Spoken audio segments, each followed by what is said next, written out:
lisser mes cheveux, ça m'a fait un bien fou. Comme quoi, les petites choses, ça fait depuis que j'ai accouché, du coup, que j'avais pas fait de brushing, je m'étais pas lissé les cheveux. Bon, en gros, ça fait à peu près 10 jours. Mais moi qui ai l'habitude tout le temps de faire mes cheveux, franchement, ça m'a fait du bien. Parce que j'ai vu des commentaires, vous m'avez dit, Mila, tes cheveux et tout et tout.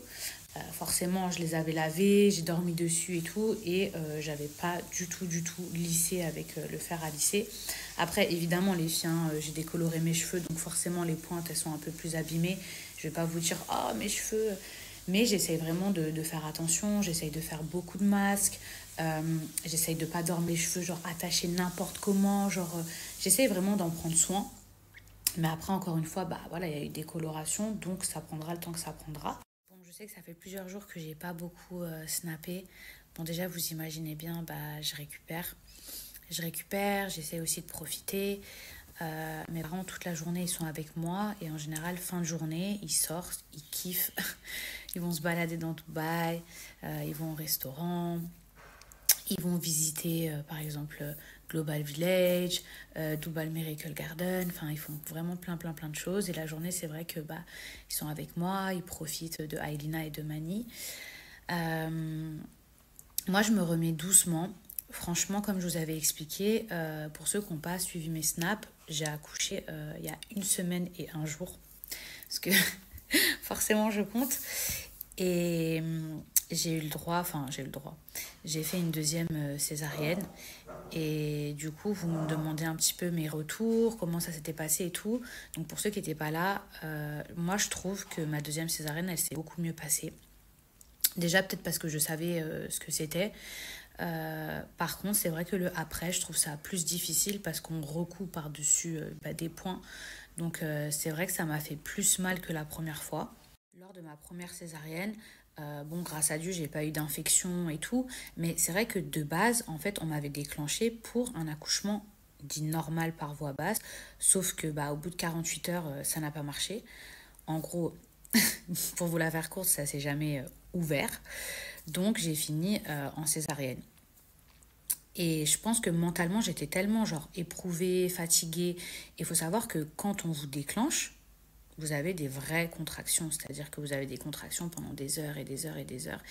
Et moi, j'étais vraiment genre épuisée.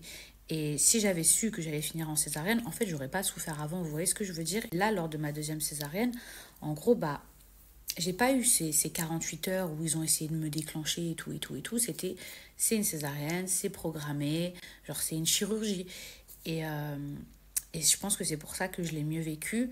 Et même la première fois, genre, j'étais trop concentrée sur tout. J'étais concentrée sur les sons, sur les bruits de métal. Vous voyez, genre les outils, les trucs. En plus, je comprends l'anglais, donc je comprenais tout ce qu'ils disaient. Je sentais toutes les manipulations, vous voyez, sur mon corps quand ça bouge comme ça. Quand... faut savoir quand même qu'une césarienne, pour ceux qui ne savent pas, enfin, on vient chercher le bébé dans votre ventre. Donc, et c'est tous ces trucs-là qui m'avaient traumatisée, genre. Et la deuxième fois, bah, je savais plus ou moins ce qui m'attendait, donc j'étais un petit peu traumatisée et tout. Euh, mais je sais pas, j'étais plus sereine, j'essayais de me calmer mentalement. Il y a juste au moment où ils m'ont fait la piqûre, là, vous voyez, dans le dos, où toutes les jambes, elles commencent à s'anesthésier, enfin, tout le bas du corps, euh, que j'ai eu une vraie montée de stress. Genre, j'ai commencé à moins bien respirer, j'ai commencé à me sentir mal, j'ai commencé à avoir des bouffées de chaleur. Mais les filles, en même pas une minute, allez, 2 minutes, je me suis concentrée dans mon cerveau et je me suis dit, vas-y, calme-toi, calme-toi, calme-toi. Et après, je me suis calmée et franchement, ben, ça s'est bien passé. Euh, Ils ont mis beaucoup plus de temps à me recoudre. Alors, je ne sais pas si ça se passe comme ça lors des deuxièmes césariennes parce que bah, le travail, voilà, vous repassez derrière quelqu'un et tout. Mais le fait qu'ils aient pris plus de temps, ça m'a moins stressée parce que j'avais l'impression qu'ils travaillaient mieux. Et alors que la première fois, eh ben la personne, elle me disait, allez, la première couche, c'est bon. Allez, la deuxième. Genre, elle se dépêchait et tout. Et moi, j'avais l'impression que c'était interminable. Je vous dis la vérité. Et franchement, je vous dis la vérité, même si c'est quand même une opération qui est balèze parce que bah, on vient vous ouvrir le ventre et tout. Et c'est surtout le après qui est compliqué parce que bah, ça fait mal et tout ça. Mais franchement, après coup, moi, je vous dis la vérité, je regarde ma fille en même temps, pour voir si elle se réveille. je serais pas capable, genre, j'aurais trop peur d'accoucher normalement. Maintenant que j'ai eu 2 césariennes, j'aurais trop peur. Et quand je discutais avec des femmes qui ont accouché par voie basse, et ben, elles me disent exactement la même chose. Elles me disent, mais moi, j'ai accouché par voie basse, je pourrais jamais avoir une césarienne. Et ben, je sais pas, moi, maintenant que j'ai eu 2 césariennes, genre, je me verrais pas. Enfin, on va pas rentrer dans les détails, mais franchement, la vérité, chacun son truc, quoi, franchement. Vous savez, c'était quoi ma hantise avant? Mais genre, là, cette grossesse, c'était plus comme ça. Mais bon, ça pouvait arriver. Mais avant, genre, je connaissais pas trop et tout. Genre, ma hantise, c'était quoi? C'était de me retrouver, par exemple, au centre commercial ou je sais pas, n'importe où et que d'un coup, paf! Les os, ils lâchent. Et le pire, c'est que moi, je croyais. Bon, après, il y a des cas, hein. Il y a des cas particuliers. Encore une fois, chaque accouchement, c'est différent. Et moi, je croyais que quand on perdait les os et que d'un coup, on était là, ah, avec les contractions et tout, moi, je croyais que genre le bébé, il pouvait arriver peut-être 15-20 minutes après. J'ai toujours vu dans les films, genre les gens, waouh, courir, le taxi, allez, vite et tout. Donc moi, j'avais trop peur de ça. Après, franchement, la plupart du temps, les femmes, quand elles accouchent par voie basse, je crois que ça met 6 heures, 8 heures, 12 heures, 15 heures. Franchement, il y a des... Enfin, c'est des cas vraiment extrêmes. Si peut-être 20 minutes après que vous ayez perdu les os, vous accouchez. C'est vraiment ça ma hantise, en fait, de ne pas pouvoir contrôler. Tandis qu'une césarienne, c'est programmé. Même mon premier accouchement, même si ça devait être par voie basse, c'était un déclenchement. Ça veut dire que je savais que j'avais rendez-vous avec mon accouchement. Je savais que j'avais rendez-vous avec mon bébé. Vous voyez ce que je veux dire? Et mentalement, eh ben, ça me rendait grave zen. Alors que de me dire à tout moment, je suis là, je marche et paf! Non, franchement, ça, ça, je sais pas, j'avais trop peur de ça et au final, ben, c'est jamais arrivé. Maintenant, concernant le après, moi, je pense que chaque femme est vraiment différente dans le sens où, encore une fois, je le répète, chaque accouchement est différent et chaque remise en forme, c'est-à-dire comment vous allez vous remettre de votre césarienne ou de votre accouchement, c'est vraiment propre à chacun. Et ça dépend surtout de l'aide que vous avez à la maison. Ça dépend si vous êtes entouré, ça dépend si votre mari vous aide, ça dépend si vous avez même un mari, ça dépend si vous avez vos parents, si vous avez de l'aide. Mais en tout cas, les filles, concentrez-vous sur vous, votre repos, votre bébé, c'est hyper important. Moi, je me rappelle que quand j'ai accouché de Mani la première fois, j'avais pas de nounou. Ma mère, elle est venue. Grâce à Dieu, elle est venue, mais elle est restée que 10 jours. Ça veut dire que, genre, j'ai même pas eu le temps de... J'avais aucune aide à la maison, rien. Après, vous allez me dire, bah, comme les gens normaux, comme nous. Mais en fait, je m'attendais pas à ce que ce soit aussi dur la première fois. Surtout que j'avais une césarienne et que Mani, il dormait vraiment pas. Rappelez-vous, il faisait pas du tout ses nuits. Genre, je me souviens que c'était tellement difficile. Il n'y avait pas 4 heures d'affilée où il dormait parce que j'allaitais. Alors, je suis pas en train de vous dire qu'il faut pas allaiter. Mais faut prendre tout ça en considération. Moi, je savais pas tout ça. J'étais pas prête mentalement. J'ai voulu allaiter, j'ai voulu faire bien, j'ai voulu... Et en fait, je me suis rendu compte que ça me dépassait et que clairement, j'étais très très fatiguée et je m'attendais pas à ça. Quand j'allaitais, mon fils, c'est vraiment à la demande. Alors même si c'est un lien, ça peut enfin, c'est un truc magnifique et tout. Vraiment, c'est un lien particulier. Mais c'était vachement dur parce que quand j'ai commencé à lui donner du lait en poudre, en fait, c'était complètement différent parce que ça le calait pendant 4 heures. Lui, il pouvait se reposer pendant 4 heures. Je pouvais me reposer pendant 4 heures. Tandis que quand j'allaitais, c'était vraiment... ça pouvait être toutes les... Après, les filles, pour moi, l'allaitement, ça reste quelque chose de magnifique. Vraiment, c'est un lien tellement particulier avec son bébé et tout. Je ne pourrais jamais regretter, hein. Mais c'est vrai que j'étais pas prête à ce que ce soit aussi difficile. Dans le sens où Mani, il en avait tout le temps, tout le temps, tout le temps besoin. Rappelez-vous, en shorté, j'avais des montées de lait, je pouvais pas sortir super longtemps. En plus, j'arrivais pas à tirer énormément de lait. Malgré les machines, malgré les amandes, les trucs que je mangeais, les thés, les trucs et tout, genre, j'avais pas assez de lait. Et rappelez-vous, mon fils, c'était grave une boulette. D'ailleurs, je sais pas si ça a un rapport, mais je pense que quand on allait son bébé, bah, j'ai l'impression que les bébés, ils sont plus gros que ceux qui prennent genre du lait en poudre. Je sais pas si c'est vrai, si c'est qu'un ressenti. Pour Ailina, sachez que j'ai allaité les 4 premiers jours à l'hôpital. Au bout de 3 jours, on a une très grosse montée de lait. On a la montée de lait. Donc au départ, elle a eu mon colostrum et tout. Et ensuite, mes seins, ça m'a fait trop mal, les filles. Mais quand je vous dis trop mal, je sais pas, ils ont doublé de volume. En fait, je sais pas comment vous expliquer, mais je me suis revue vivre le truc et tout. Et à l'hôpital, et ben, je voyais que elle dormait mal, que elle avait pas assez de lait, que elle s'endormait que sur mon sein. Et en fait, j'ai revu le même truc avec Mani. Et comme je vous ai dit, cette césarienne, genre, j'ai eu trop mal. Et franchement, ça a été un choix à contre-cœur. Euh, Chaque jour, il n'y a pas un jour où j'y pense pas actuellement, où je me dis est-ce que je devrais allaiter, est-ce que je devrais arrêter. Actuellement, je lui donne du lait en poudre. Je vais même pas faire la meuf, ouais, j'allaite et tout. C'est pas vrai. Dans le sens où je me suis revue, en fait, comme je vous disais, avec Mani, où ça a été très dur pour moi, même si c'était merveilleux et tout. Mais c'est vrai qu'il y a des jours où je me dis est-ce que je devrais allaiter. Genre, des fois, je me dis je suis égoïste. Genre, c'est pas bien. Avec Mani, tu l'as fait. Pourquoi tu le fais pas avec elle? Après, en plus, je lis des trucs de fou. Les gens, ils disent, ouais, quand on allaite, le bébé, après, il tombe pas malade. Quand on donne du lait en poudre, les bébés, ils sont plus malades. Et je me dis, imaginez, c'est vrai.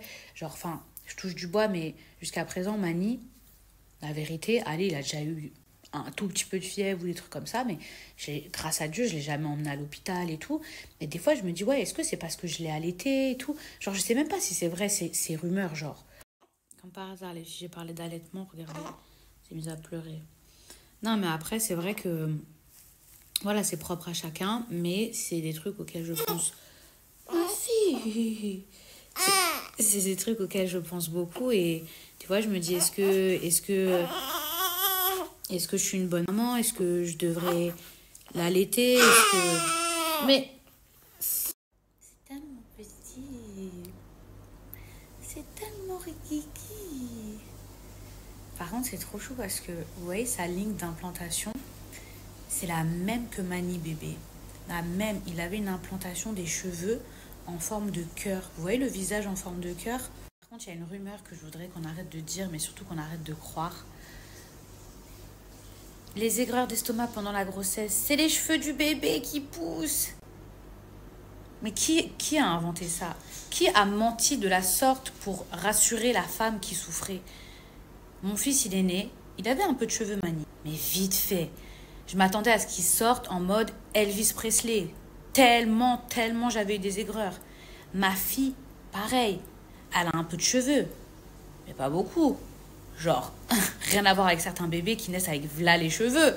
Donc cette histoire de dire oui, les aigreurs d'estomac, c'est les cheveux du bébé qui poussent, alors que toute ma grossesse, toutes mes grossesses, j'ai pas arrêté d'avoir des aigreurs et de vomir, je peux vous garantir que cette légende-là, cette rumeur, elle est fausse. Ensuite, pour répondre à vos questions, les filles, depuis l'hôpital, en fait, ils emmaillotent mon bébé et faisaient exactement pareil avec Mani. Par contre, oui, il faut faire attention. Oui, il faut savoir bien emmailloter. Faut pas que le bébé puisse justement se défaire. Sinon, à tout moment, il peut mettre la couverture sur son visage. Ça reste un bébé. Il faut toujours faire très attention, même si on croit que le bébé il dort tout le temps, qu'il bouge pas beaucoup, etc. Là, vous voyez, il y a des petits oreillers, il y a des couvertures, etc. Mais je lâche pas mon bébé du regard. Je sais pas comment vous expliquer. J'étais en train de lisser mes cheveux. J'ai ramené le cododo à côté de moi. J'étais assise là en train de faire mes cheveux, je l'ai ramené ici. Vous voyez les filles, je suis à côté. Ça veut dire qu'elle bouge même un bras, je le vois.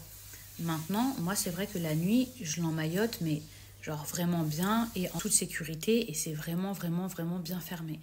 Pourquoi je trouve ça bien, moi pour ma part? Parce que je la sens vachement apaisée. Un bébé, quand il naît, en fait, bah, il a chaud dans le ventre. Il a très chaud. Donc ça fait que l'emmaillotage, en fait, le bébé déjà a chaud, mais en fait, il va être beaucoup plus rassuré parce que c'est un peu serré, c'est un peu comme dans le ventre de la maman. En fait, il a un peu l'impression d'être dans votre ventre.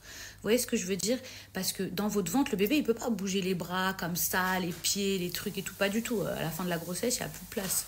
Donc c'est vrai que moi, j'ai remarqué, ma fille, depuis que je l'emmaillote, et c'est depuis sa naissance, vraiment, elle est paisible. Mani, au début, je flippais de ouf. J'avais trop peur et tout. J'avais peur de mal faire. Attendez, mon fils s'est réveillé. Bah là, je vais prendre ma fille aussi. Je vais pas la laisser comme ça. Du coup, je l'ai réveillée. Elle s'était endormie. Donc voilà, les filles, l'emmaillotage.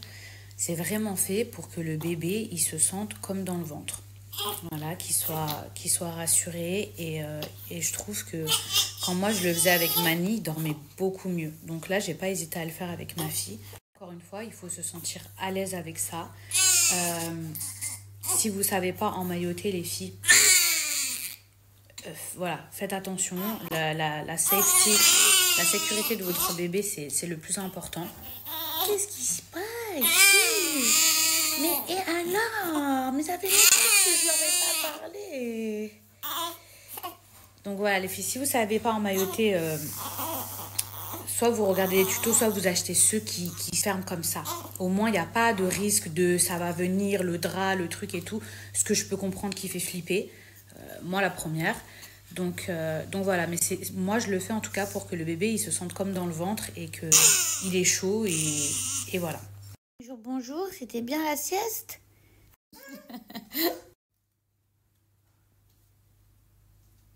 Les filles, mon ventre, je suis super contente. Bon, après, la matière, c'est toujours genre un peu flan. On va dire les termes, hein. Mais en même temps, c'est normal, c'est la nature. Le ventre, il s'est détendu, la peau, elle s'est détendue pendant 9 mois. Mais la vérité, franchement, je trouve qu'il s'est bien, bien, bien remis. Après, le seul truc, là, comme je vous ai dit, en fait, quand on fait une césarienne, genre moi, je pensais peut-être que c'était que mon cas à moi et tout. Mais en fait, ça fait comme un espèce de bombé, genre vers la cicatrice et tout. Et c'est super dur. Et ça, je m'en rappelle, ça avait genre duré longtemps. Une espèce de bouée, genre une petite bouée au-dessus de la cicatrice. Et là, évidemment, je sais pas pourquoi je pensais que j'allais pas avoir ça. Parce qu'au départ, c'était tout plat et tout. Et en fait, bah là, c'est pareil, c'est venu, c'est bombé au-dessus de la cicatrice. Donc je pense que c'est un truc qui est propre à la césarienne. Les filles, d'ailleurs, dites-moi, pour celles qui en ont déjà eu, est-ce que vous aussi, ça fait un truc hyper bombé et dur, dur, dur, dur, dur, bah, une semaine après la césarienne et pendant assez longtemps. Donc voilà, les filles, ça commence petit à petit, je ne vais pas dire à rentrer dans l'ordre, mais je commence bah, déjà à aller mieux. Mes seins, ils ont dégonflé, mon ventre, il a dégonflé. Après, bah, c'est toujours là, mais c'est normal. C'est très, très, très, très récent. Pour l'instant, je ne mets pas de corset. Je vous dis la vérité, déjà, bah, parce que les pansements, ils sont même pas encore partis de ma césarienne. Je ne me sens pas dans un état d'esprit où j'ai envie de souffrir tout de suite. Voilà, parce que comme je vous ai dit, mon ventre, il est dur vers le bas, même si en haut, c'est tout ramolli. Mais, euh, mais voilà, par contre, je mets toujours mes leggings là, de grossesse qui remontent. J'ai l'impression que ça a un effet gainant. J'ai aussi des culottes que j'avais achetées exprès pour l'accouchement, là, pour les règles et tout. Enfin bref, je vous passe les détails. Mais franchement, elles sont hyper pratiques. Et c'est des culottes que genre vous utilisez une fois et ensuite vous jetez. Et il y a un effet galbant. Et j'ai acheté aussi des espèces de culottes, je vous avais dit, chez H&M qui sont hyper galbantes. Genre vraiment, vraiment, vraiment gainantes. Mais en fait, le problème, c'est que j'en ai mis une, genre peut-être pendant 2 heures. Et franchement, j'ai eu quand même mal au ventre. Donc je me dis, je ne suis pas encore prête à mettre celle de chez H&M. Mais par contre, je continue à mettre des trucs quand même qui sont... euh, qui entourent mon ventre, genre les leggings, les trucs et tout. J'ai pas genre les leggings qui coupent au niveau du ventre pour l'instant et moi c'est ce que je vous conseillerais. Après c'est vrai que j'ai entendu dire que si on mettait une gaine, genre de suite après l'accouchement, le ventre il devenait tout plat. Est-ce que c'est une légende? Est-ce que c'est vrai? Mais je sais pas, moi juste la culotte galbante, eh ben, je sais pas, ça m'a fait mal peut-être parce qu'aussi j'ai des points de suture et tout et que c'est peut-être pour les accouchements normaux, j'en sais rien. Mais voilà, pour l'instant je préfère attendre. Mon ventre il se dégonfle naturellement, il a vachement bien dégonflé. Donc je me dis c'est pas nécessaire tout de suite de mettre une culotte, enfin un corset je veux dire. La culotte je pense que je la mettrai mais pas tout de suite. Et je vais vous montrer, c'est la marque Mom Frida. J'ai le maïs de Mani de son 4G. Vous pouvez commander ça sur Amazon les filles. Et il y a aussi les espèces d'énormes serviettes hygiéniques que vous pouvez mettre en fait au moment de l'accouchement parce qu'on sait tous que c'est les chutes du Niagara.